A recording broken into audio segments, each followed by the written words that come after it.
अस्सलामुअलैकुम। मेरा नाम सैयद वकार हुसैन शाह है और मैं आपको अपने यूट्यूब चैनल वकार वेलविशर में खुश आमदीद कहता हूँ और अपनी क्लास का आगाज़ हदीस करीम से करते हैं। रसूलुल्लाह सल्लल्लाहु अलैहि वसल्लम ने अरशाद फरमाया, रुए ज़मीन पर बेहतरीन पानी आब ज़मज़म है, इसमें ग़ज़ाइयत भी है और बीमारी से शिफा भी। तो प्यारे बच्चों, आज की क्लास में हम क्लास 11 चैप्टर नंबर 4 एक्सरसाइज 4.4 के क्वेश्चन नंबर 1 से लेकर क्वेश्चन नंबर 6 तक सॉल्व करेंगे। तो वीडियो शुरू करने से पहले हमें कमेंट सेक्शन में लाजमी बताएं कि आप हमारी वीडियो कहां से देख रहे हैं और आप किस कॉलेज में पढ़ते हैं। तो चलते हैं अपने क्वेश्चन की जानिब। करने से पहले इंतहाई इंपॉर्टेंट कंसेप्ट आपके पास geometric sequence, a sequence in which each term is obtained from the preceding term by multiplying a constant number.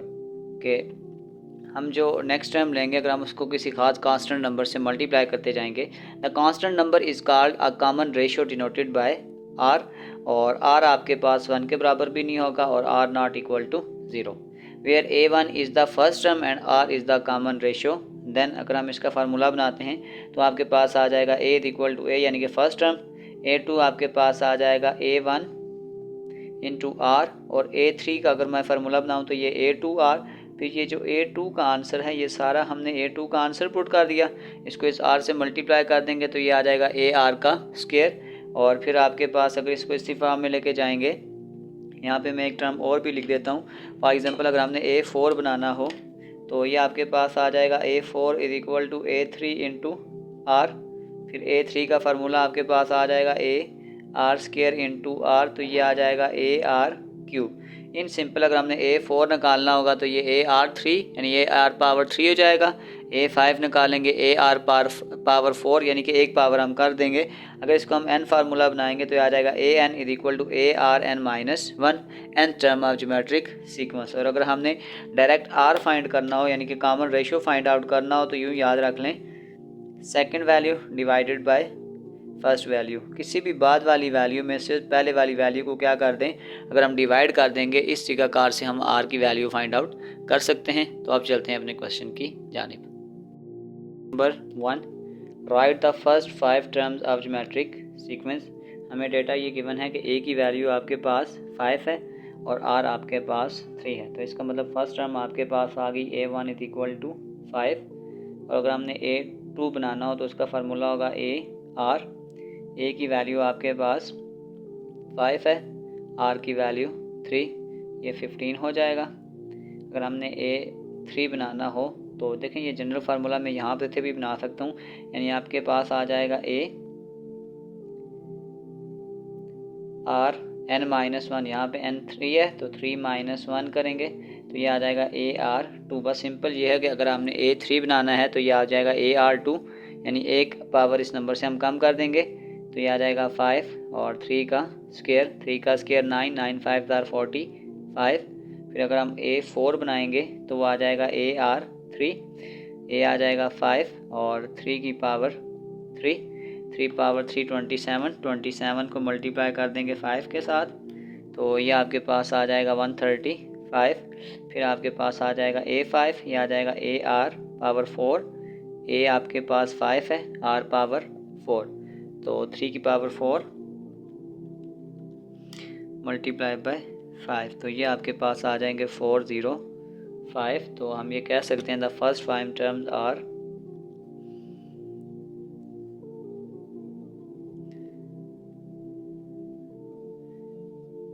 First term आपके पास 5 है, नेक्स्ट आपके पास आ जाएगा 15, फिर आ जाएगा 45, फिर आ जाएगा 135 और लास्ट पे आपके पास आ जाएगा 405। इस सीक्वेंस से ये आगे चलेगा, ये हमारा आंसर है। इसी के सेकंड पार्ट की तरफ चलते हैं। यहाँ पे अब वैल्यू चेंज है, ए आपके पास 8 है और आर आपके पास 1 है, तो इसका मतलब आपके पास A1 is equal to A, पहली टर्म आपके पास आ जाएगी 8, फिर सेकंड टर्म आपके पास आ जाएगी A2 is equal to A into r, value put कर दें, ए आपके पास आ जाएगा 8 और आर की वैल्यू -1/2, तो ये आपके पास आ जाएगी नेक्स्ट वैल्यू -4। फिर आपके पास A3 आ जाएगा A2 इंटू आर, और इसको बल्कि ऐसे भी कर सकते हैं, ए आर का स्क्वायर कर देते हैं। देख सीक्वेंस से ए आर का स्क्वायर। अच्छा, ए की वैल्यू आपके पास 8 है और ये आपके पास आ जाएगा -1/2 का स्क्वायर, तो ये आ जाएगा 8 -1/2 स्क्वायर करेंगे तो ये आ जाएगा 1/4, तो ये आपके पास वैल्यू आ जाएगी 2। अच्छा, इसको ना आप दो तरीक़ेकार से लिख सकते हैं। A4 को मैं यूँ भी लिख सकता हूँ AR का क्यूब, या इसको मैं ऐसे भी लिख सकता हूँ A3 इंटू आर। ये इस तरीके से ज़्यादा इजी है, मैं इसलिए इसको ऐसे फॉर्म में बना रहा हूँ। अब A3 का आंसर आपके पास 2 है और R आपके पास -1/2 है, तो इस वैल्यू को इससे कैंसिल कर दें, ये आ जाएगा -1। और इसी जगह कार से अगर हम A5 बनाएंगे तो ये भी हो सकता है A4 इंटू आर। तो A4 का आंसर आपके पास -1 है, ये आ जाएगा -1 और R की वैल्यू -1/2, तो माइनस माइनस प्लस, ये आपके पास आ जाएगा 1/2। सो द फर्स्ट 5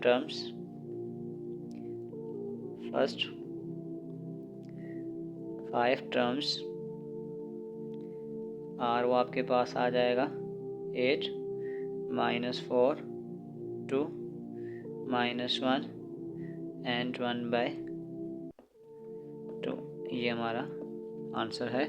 इसी के थर्ड पार्ट की तरफ चलते हैं। 3 A1 इक्वल टू A, ये आपके पास आ गया -9/16। A2 आपके पास आ जाएगा A डॉट R, तो इसका मतलब ये A1 है, तो A1 का आंसर आपके पास आ गया -9/16 और R आपके पास आ जाएगा -2/3, माइनस माइनस प्लस, ये आ जाएगा 3 3 ज़ार 9 और ये आ जाएगा 2 8 ज़ार 16। तो पहला आंसर आपके पास आ गया है -3/8 माइनस माइनस प्लस, तो ये आंसर आपके पास आ जाएगा 3/8। फिर अगर हम A3 निकालते हैं तो वो आपके पास आ जाएगा A2 डॉट R। अब A2 का आंसर हमने निकाला 3/8 और R आपके पास आ गया है -2/3। ये 3 से कैंसिल, 2 4 ज़ार 8, तो ये आपके पास आ जाएगा -1/4। फिर अगर हम निकालते हैं A4 तो वो आ जाएगा A3 डॉट R। फिर A3 का आंसर आपके पास आ गया है -1/4 और R की वैल्यू आपके पास है -2/3, माइनस माइनस प्लस, 2 2 ज़ार 4, तो ये आ जाएगा 1/6। और A5 आपके पास आ जाएगा A4 डॉट R, तो A4 आपके पास आ जाएगा 1/6 और R की वैल्यू आपके पास है -2/3, तो 2 3 ज़ार 6, ये आ जाएगा -1/9। सो हम कह सकते हैं, सो द फर्स्ट 5 टर्म्स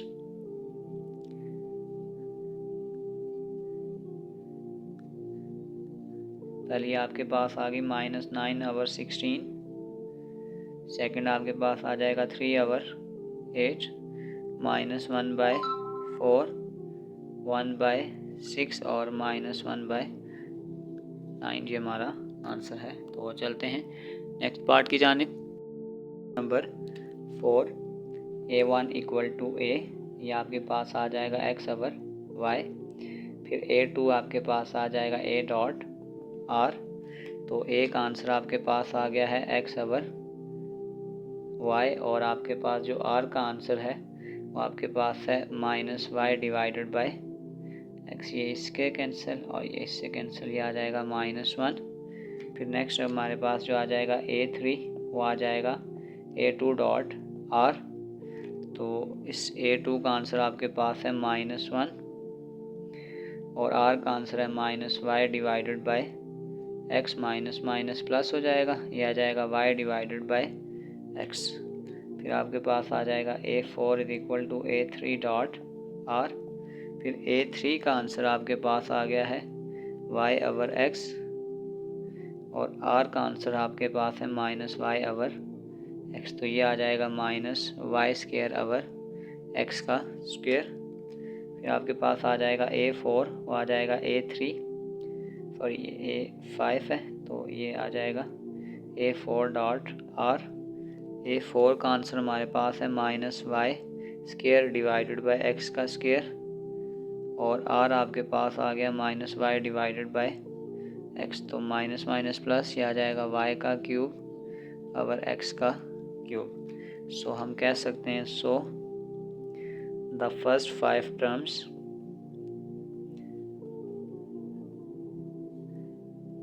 पहली टर्म आपके पास आ जाएगी एक्स ओवर वाई, सेकंड -1, फिर वाई ओवर एक्स, फिर आ जाएगी minus y square over x का स्क्वायर, ये आ जाएगा वाई का क्यूब ओवर एक्स का क्यूब, और ये हमारा आंसर है। तो चलते हैं क्वेश्चन नंबर 2 की जानिब। Number 2, suppose that the third term of geometric sequence is 27, यानी हमें यह गिवन है कि A3 आपके पास 27 है, फिफ्थ टर्म इज़ 243, A5 आपके पास 243 है। फाइंड द फर्स्ट टर्म, यानी हमने एक A फाइंड आउट करना है और एक हमने इसमें कॉमन रेशियो फाइंड आउट करना है R। तो ये हमारे पास कुछ गिवन डेटा था। अगर इस गिवन डेटा को लेकर हम चलते हैं और आगे क्वेश्चंस को सॉल्व करते हैं, हमारे पास जो A3 होता है, अगर इसका फार्मूला लिखें तो ये आ जाएगा AR का स्क्वायर इज इक्वल टू 27, इसको इक्वेशन 1 कंसीडर कर लें। और A5 है, इस A5 को मैं लिख सकता हूँ AR⁴ इज इक्वल टू 243, इसको इक्वेशन नंबर 2 कंसीडर कर लें। और अगर मैं इसको यहाँ से यूँ कर दूँ,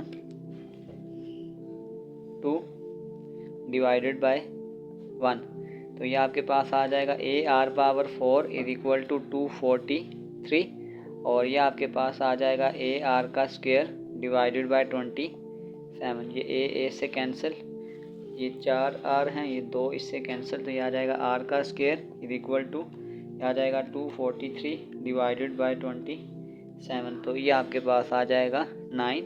और अगर हम इसके ऊपर अंडर रूट अप्लाई करते हैं तो R की वैल्यू आपके पास आ जाएगी +-3। एक आंसर हमारे पास ये आ गया। एक हमने इसमें R को फाइंड आउट करना था और नेक्स्ट टाइम हमने इसमें A को फाइंड आउट करना है।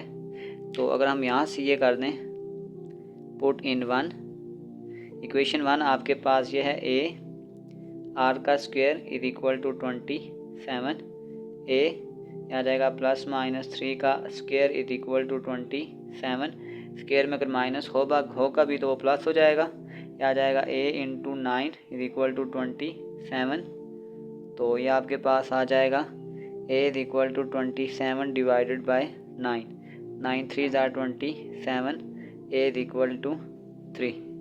तो इस क्वेश्चन में हमने एक A की वैल्यू को फाइंड आउट करना था और एक हमने वैल्यू फाइंड आउट करनी थी R की। तो इसी के साथ हमारे क्वेश्चन 2 कंप्लीट हो गया। तो चलते हैं क्वेश्चन नंबर 3 की जानिब। 3, फाइंड द 7th टर्म, यानी हमने A7 को फाइंड आउट करना है of geometric sequence that 2 and -2 under root for its second and third term, यानी 2 वैल्यू हमें गिवन है।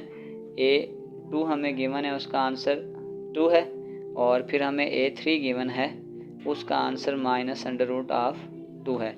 यानी ये 2 वैल्यू हमें गिवन है और हमने क्या करना है, हमने A7 फाइंड आउट करना है। तो जैसा कि आपको मालूम है कि A2 का अगर मैं फार्मूला लिखूं तो ये आ जाएगा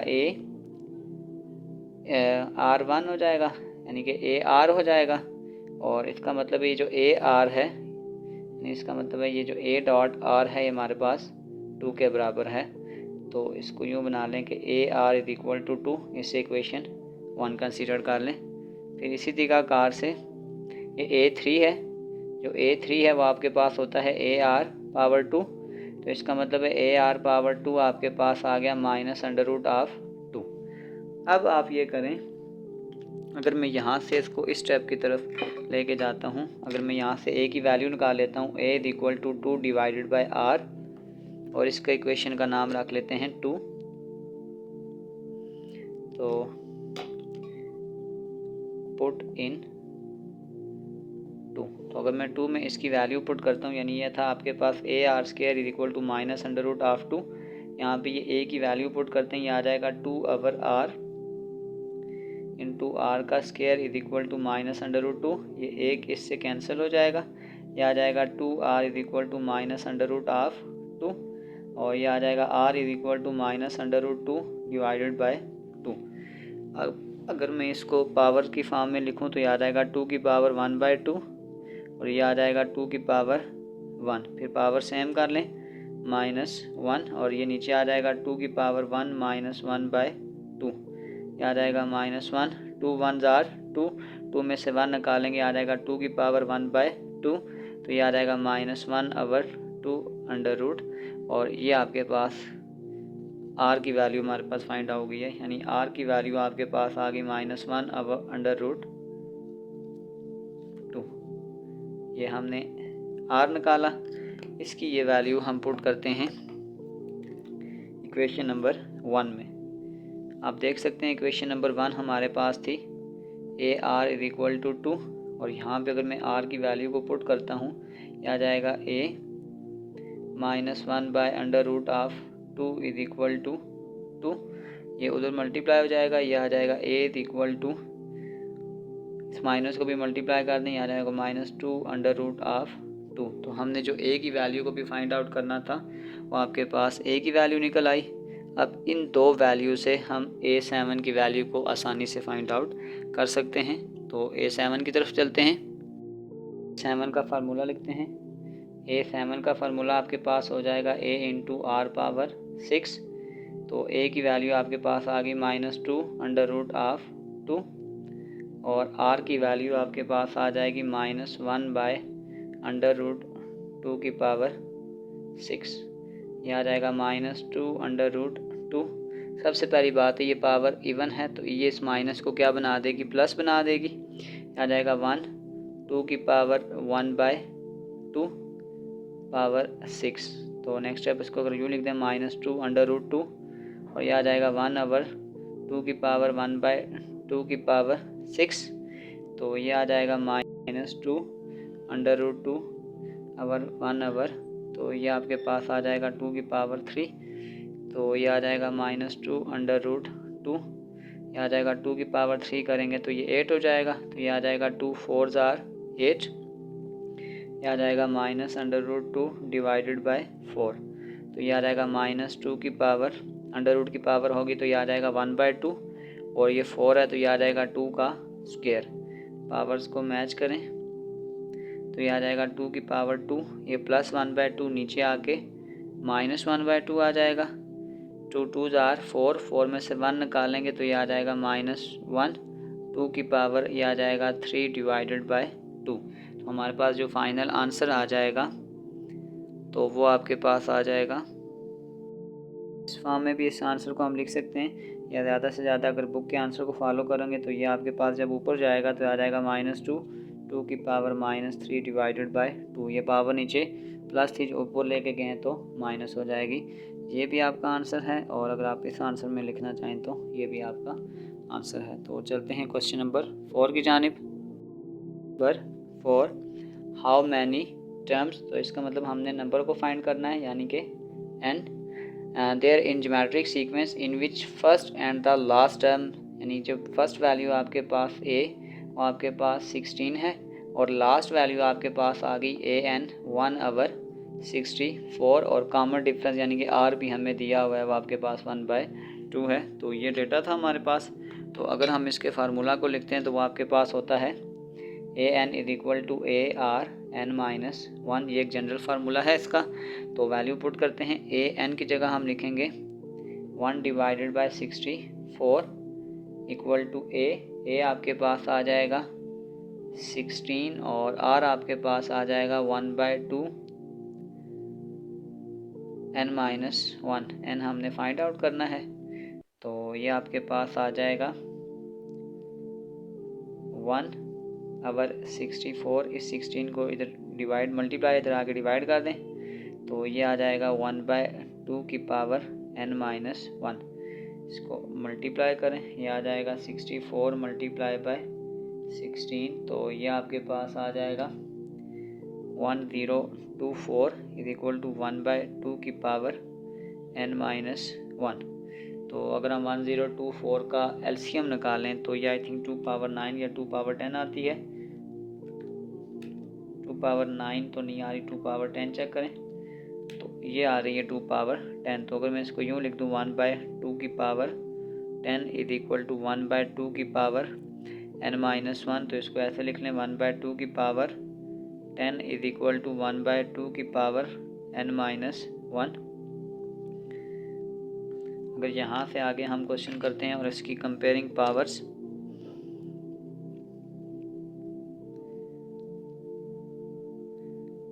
एंड इग्नोरिंग बेस, इसकी बेस को इग्नोर कर दें और पावर्स को कंपेयर करें तो ये आ जाएगा 10 इज इक्वल टू n-1। तो इस -1 को इधर शिफ्ट कर दें, यहाँ आ जाएगा 10 + 1 इज इक्वल टू n। तो 10 + 1 इज इक्वल टू 11। तो ये आपके पास फाइनल आंसर n का, तो हमने इसमें n ही को फाइंड आउट करना था। तो चलते हैं क्वेश्चन नंबर 5 की जानिब। Question number 5, find x so that x + 7, x - 3, x - 8 form a 3 terms of geometric sequence. तो सबसे पहले यूँ कर लेते हैं, let a1 is equal to x + 7, a2 is equal to x - 3 और a3 is equal to x - 8 are 3 terms in geometric sequence.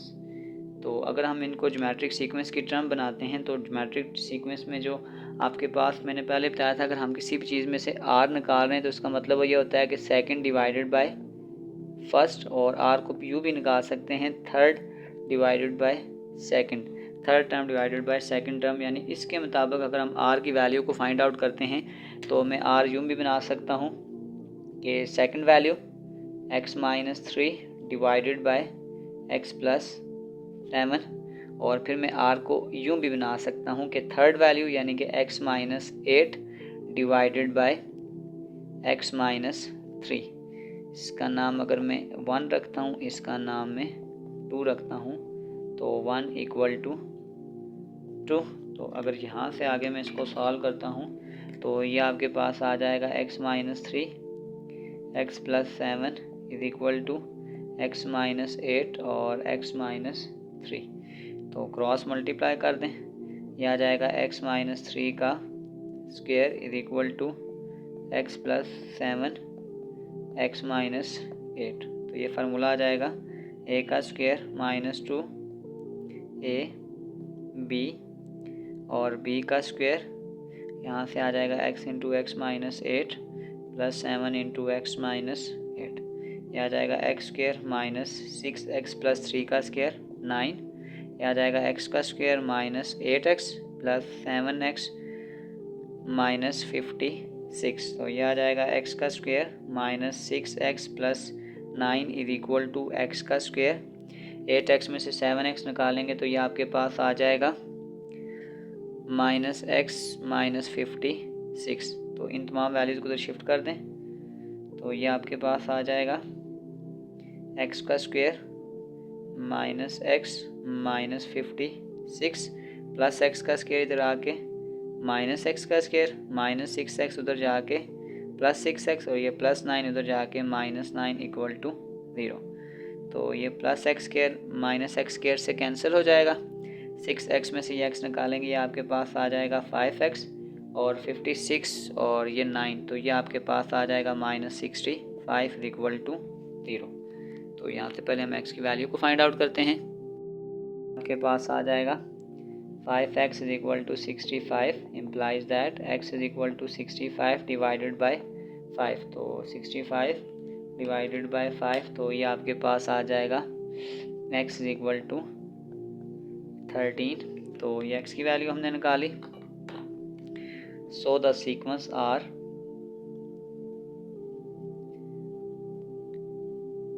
वो आपके पास ये था x + 7, a1 = x + 7। x का आंसर आपके पास आ गया है 13 + 7 है ये। तो 13 + 7 ये आपके पास आ जाएगा 20। फिर आपके पास आ जाएगा a2 आपके पास है x - 3, तो ये आ जाएगा 13 - 3, तो ये आपके पास आ जाएगा 10। और a3 आपके पास है x - 8, x का आंसर 13 है, 13 में से 8 निकालेंगे तो ये आ जाएगा 5। तो अब हम कह सकते हैं so the sequence are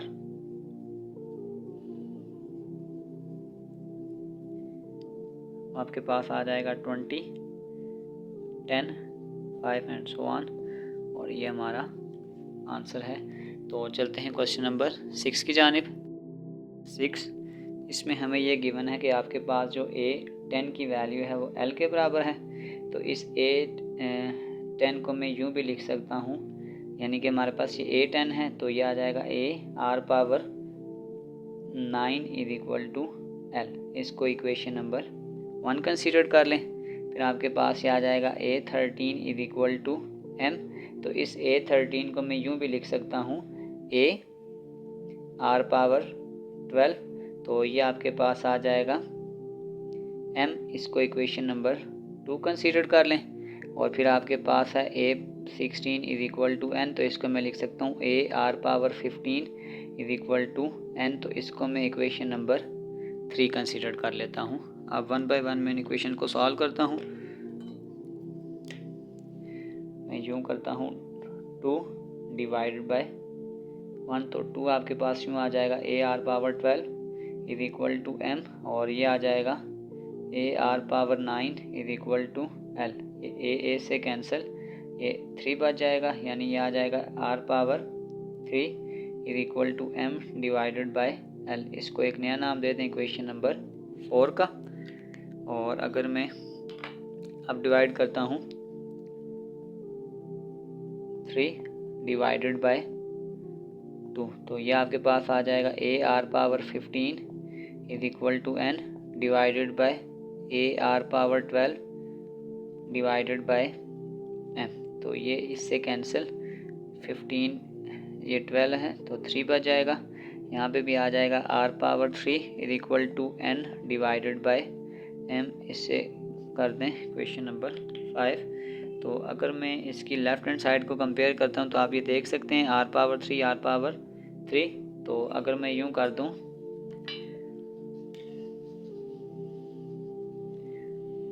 put the value of 4 in 5, यानी अगर मैं इस r3 की वैल्यू को इस जगह में पुट करता हूँ तो ये आपके पास आ जाएगा m divided by l = n divided by m। Cross multiply कर दें तो ये आ जाएगा m का स्क्वायर = n l।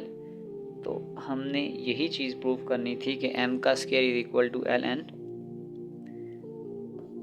तो इसी के साथ हमारी एक्सरसाइज 4.4 क्वेश्चन नंबर 1 से लेकर क्वेश्चन नंबर 6 तक तमाम पार्ट कंप्लीट हो चुके हैं।